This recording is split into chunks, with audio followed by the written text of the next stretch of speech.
Good morning, friends. Myself, Dr. R.K. Vishwas. I am HOD and Associate Professor in Sri Ganganagar Homeopathic Medical College, Tati University. Today is World Asthma Day, and I am going to discuss about bronchial asthma, its pathology, clinical features, management, and what is the risk factors for asthmatic patient during this COVID-19 outbreak, and what precautions should take by asthmatic patient during these days. Asthma is one of the major chronic obstructive pulmonary disease. Chronic obstructive pulmonary disease COPD. It is a group of pathological conditions in which complete and partial obstruction of airway at the any level from trachea to smallest airway resulting functional disability of the lungs. It represents by some clinical features or by some group of symptoms. This is normal achinus. In normal achinus, it starts from the pre-terminal bronchiole, terminal bronchiole, respiratory bronchiole, alveolar duct, and by alveoli cells. The air accumulated in this alveoli sacs or alveoli. In COPD, less airflow in out of the airway because is one or more reasons. The air and air sacs lost their elastic properties due to many reasons. The wall between many of the air sacs are destroyed due to chronic infection or due to chronic smoking. The walls of the airway become thick and inflamed due to any inflammatory disorders. The airway make more mucus than usual due to any hypertrophy and hyperplasia of the mucus secreting glands and cells. Who is at the risk for getting COPD? People. Most at risk for getting COPD are those who are current and former smokers or chain smokers, have occupation that put them the long-term contact with harmful chemicals, dust, fumes and other pollutants, or they work in chemical factories or in mills. Lives in the area of building with high level of air pollution, chemical fumes, asbestos and other harmful dust products, and also have a genetic condition known as alpha-1 antitrypsin deficiency. Alpha-1 antitrypsin deficiency is one of the important cause for loss and destruction of elasticity of the alveoli cells. It having the anti-proteolytic action, and due to deficiency of alpha-1 antitrypsin, this elastic property become lost. The major COPDs are chronic bronchitis, bronchial asthma, emphysema, and one other disease, that is bronchiectasis. Today we are discussing about bronchial asthma. Bronchial asthma is a episodic disease. This is called episodic disease because symptoms are not continuous, but it is episodic, comes in the episodes or paroxysms. Asthma is an episodic disease of airway that is characterized by increased responsiveness of the tracheobronchial tree to a variety of the stimuli. The variety of the stimuli may be different. It may be any allergen, may be dust, may be pollen, may be any other allergens which may stimulate the respiratory tree. Due to any variety of the stimuli resulting widespread spasmodic contraction or narrowing of the air passes, which may relieve spontaneously or by therapy. Sometimes the asthmatic attack may be subside, or sometimes it needs some therapy, some inhalation or other medication or any bronchodilator treatment, characterized by paroxysms of dyspnea, cough and wheezing. This is the chief clinical features of asthma: dyspnea, cough and wheezing. Types of asthma. Extensive asthma, it is also called atopic or allergic asthma. In this asthma, personal and strong family history may be present, or there is history of allergic disease may be present. Intrinsic, that is also called idiosyncratic or non-atopic asthma. After an upper respiratory tract infection or hypersensitivity of the drugs. The person who get recurrent respiratory tract infections or due to hypersensitivity or side effects of any drugs. Third one is mixed type, which having the both characters, mixed type of both characters, extrinsic as well as intrinsic. The major differences between extrinsic and intrinsic asthma, that is Extrinsic asthma generally found in childhood with strong family history, and intrinsic asthma generally found in adult persons. Extrinsic asthma, there is family history strongly present in extrinsic asthma, but in intrinsic asthma family history is absent. Allergic illness present in extrinsic asthma, and in intrinsic asthma it is absent. Exposure of the allergen may provoke the asthmatic attack in extrinsic asthma, like dust, pollen and chemicals, air, etc. And allergens provoke asthma in intrinsic condition is generally not present. Drug hypersensitivity, extrinsic asthma it is absent, and intrinsic asthma it is present.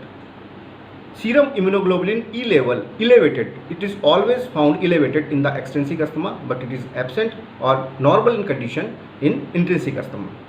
Generally emphysema present in extrinsic asthma, and in intrinsic asthma it is common. The triggers of asthma. The factors, allergens which may provoke the asthmatic attack, these are the inflammatory chemicals, inflammatory factors, some irritants, other allergens. Some allergens like dust, pollen, pets, fume, air, chemicals, strong odor, gastric reflexes. Some food may act as an provoking factor for asthma. Some medicines, cold air, blowing, exercise, running. It may, and sometimes patient living in continuous situation of stress and emotion, and sometimes violent and anger, it may also contribute to the provoke to attack of asthma. 3 pathological changes, which is the chief changes observed during the asthma, that is reversible bronchial constriction. Second one, bronchial mucus plugs, and third one, bronchial wall thickening. First one, reversible bronchial constriction. Bronchoconstriction may be reversed or comes in normal condition due to bronchodilation or by the any therapy or medication. Bronchial mucus plugs, there is hypertrophy and hyperplasia of mucus secreting glands.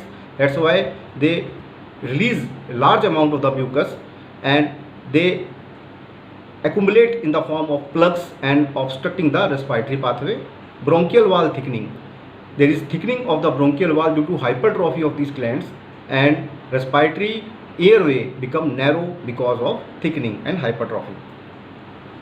This is a normal condition. Normal bronchus which having a normal airway for passing of the air, but during the asthma, due to the bronchoconstriction and due to the hypertrophy of the mucus secreting glands, the respiratory airway become narrow and less amount the air fluid, and respiration become difficult.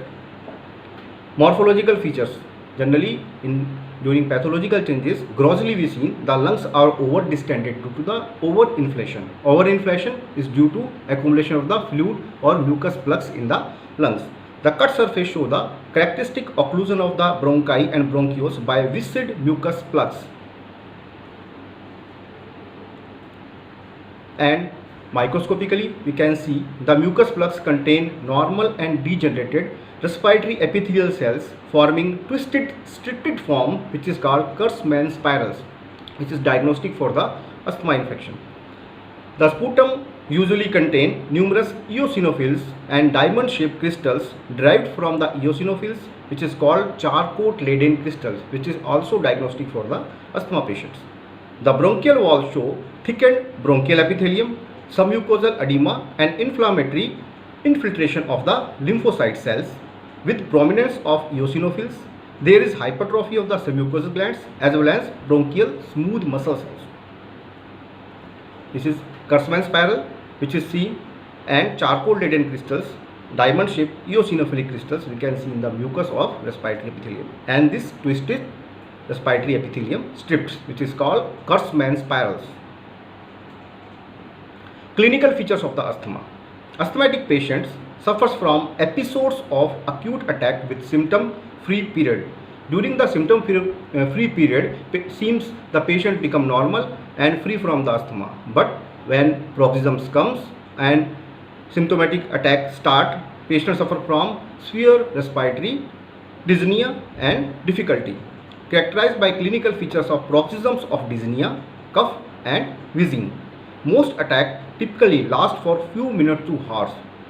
When attack of the asthma continues for a long period, which condition may be serious, that is called status asthmaticus, which condition may be fatal and patient may die due to the severe respiratory spasm. And very important topic for today's lecture, that is COVID-19 and asthma. What patient need to be know? The relation of the COVID-19 outbreak with asthmatic patient and what precautions should be taken by the asthmatic patient during this COVID-19 outbreak. And what are the risk factors for the asthma patients? Elderly peoples and people with the previous illness are considered as special risk group in the current COVID-19 pandemic.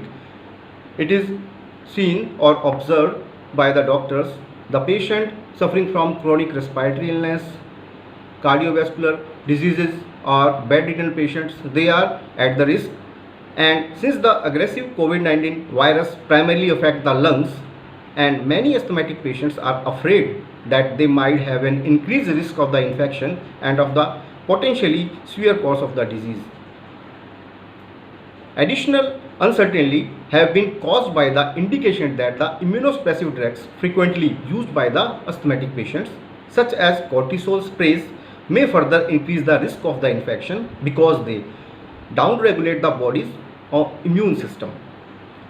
During asthmatic patients, if immune system get weak by using of any drugs, by cortisone sprays or continues using by any immunosuppressive drugs, the patient are at risk during the COVID-19 infection and they should take special precautions during this time. The coronavirus disease COVID-19 pandemic is scary for all pupils, but for those with the asthma, there is great fear that they will have some worse outcome or be more likely to get COVID infection. The virus that cause infection to the patient, it is important to know that currently there is no evidence or increased infection rate those with the asthma. So it is suggested, the data may be suggested that asthmatic patient, if they take special precautions, they stay in the home and use mask and continues following the instruction and guidelines of by doctors and government, and so there is no such evidences or no data that show that increased infection rate to the asthmatic patient. And although the Centers for Disease Control and Prevention states the patient with moderate severe asthma could be at the greater risk for more severe disease, it means if patient suffering from mild attack of the asthma, or they also should take such precautions during this COVID-19 outbreak. If they stay at home, they are in safe zone, but if they came outside the house, they have to take special precautions during this COVID-19 outbreak. There have been several reports that steroids and contraindicated in COVID-19 infection or disease.